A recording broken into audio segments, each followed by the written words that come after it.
Imagine you were going on a trip up to the Boundary Waters. You were super excited to see all of the great things that it has to offer. When you get up there, you see that it is not all that you thought it would be. The area looks polluted. You think back to before the mining started and wish that things had never changed. Today, I'd like to persuade you that the Bureau of Land Management needs to keep mining out of the Boundary Waters.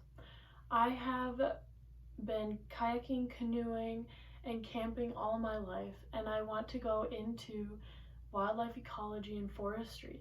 So I have been to the Boundary Waters before and have some experience up there. Today, I will explain the problem of endangering the Boundary Waters from a policy of allowing mining in the area, and tell you the solution, which is to keep mining out of the Boundary Waters to protect this natural piece of land we have. It is important as Minnesotans and as people on this earth that we protect this area, because as Minnesotans, this is a big part of what makes Minnesota, Minnesota. The Boundary Waters and hiking and camping, things like that. It's also important that we do this to keep the environment safe and to keep the earth clean. The problem we are facing is that the Boundary Waters may have mining with Twin Metals, Minnesota, and they may start metal mining up there.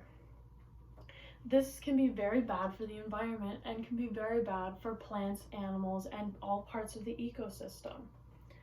An article written in 2019 by Diva Aman, published by New International, says, "The removal of the resources will result in local extinction of many creatures that call these three habitats home, leaving little possibility for reestablishment within human time scores."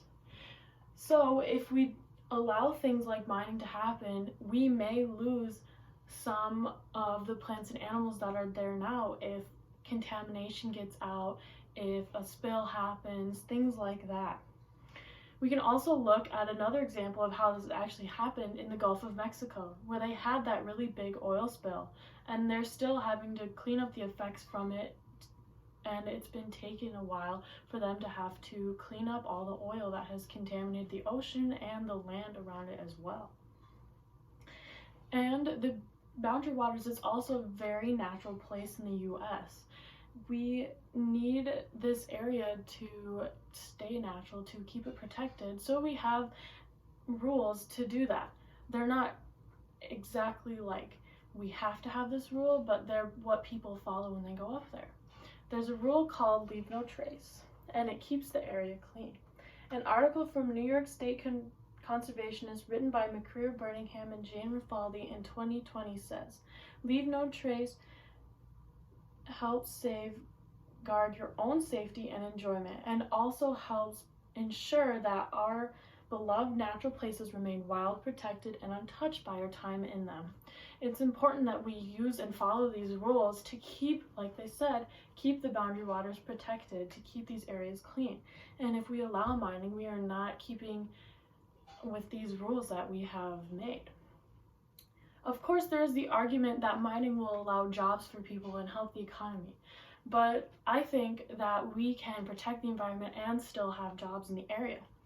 For people like me who want to work in the field of wildlife ecology and forestry, we're working with habitats like in the Boundary Waters, and so because of that, we are creating jobs for people like me by keeping mining out and also helping the ecosystem as well. And mining can be dangerous for the people who work in mining as well.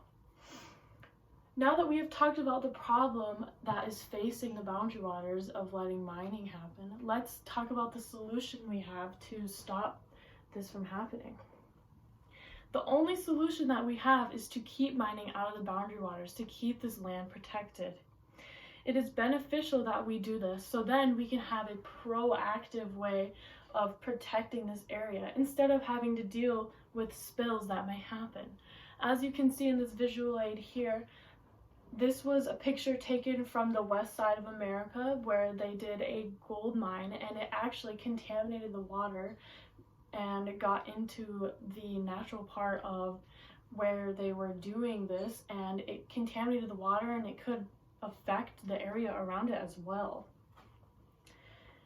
In an article that was published and written by Britannica School in 2020 said, it was estimated that up to 65,000 imperiled turtles had died during 2010 alone, mostly as a result of oil contamination. This quote is, again, looking at the Gulf of Mexico, and it just shows how badly things can be as an outcome because of oil spills or contaminations from other mining, from metals, things like that. And I don't think anybody wants that to happen in the boundary waters. It is also a place to connect with nature. It's important that we have this place so we can connect with nature, and we have the physical and mental health that is also goes along with nature that is great for nature. Mental health is a big part of nature. An article from the news report from 2020 published by PR Newswire says, researchers can find that as little as 10 minutes of leisure time in nature can measurably improve your mental health and well-being.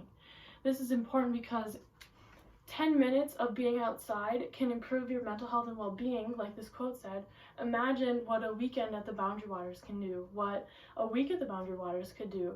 And if we take mining and let it happen near the Boundary Waters, we might not get as many people to come up there, and mental health is at risk for that, maybe because of that. And physical health is also another big part of the Boundary Waters. I myself have experienced this. I have gone kayaking, canoeing, camping, all sorts of stuff like I said earlier. And there's a lot of physical activity that goes into that. And you don't really pay attention to it because you are looking at what is around you, things that you don't see very often. And it's amazing to look at, and you don't think about the physical activity, like I said, that you're doing. It is also important to keep this land protected for our future generations. They need the opportunity to look at things like the plants and animals and the stars that we see today. An article published by Star Tribune and written by Katie Galido in 2020 talks about the Boundary Waters becoming a dark sky sanctuary. This is where there's an area protected, completely dark. There's no light for miles, and it's protected so you can see the stars. Here's an example of a picture of what it would look like. You can see all the amazing stars that we wouldn't be able to see here in the city because of things like the city lights. You can also see things like the northern lights up in the Boundary Waters as well. So it's important that we keep this area protected for our future generations and for us as well too, because if we allow mining to start, there might be light that could contaminate and get into the Boundary Waters as well, that could ruin the amazing stars that we have there right now. Today, I have shared with you that the Bureau of Land Management needs to keep mining out of the Boundary Waters. From the problem we are facing with Twin Metals Minnesota wanting to start mining in the Boundary Waters, to the solution of just keeping mining out of the Boundary Waters to protect this pristine land that we have.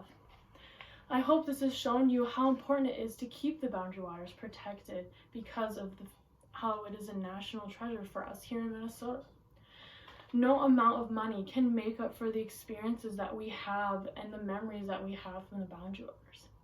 If we allow mining to start, our future generations will suffer immensely and will not be able to enjoy the amazing area that is the Boundary Waters.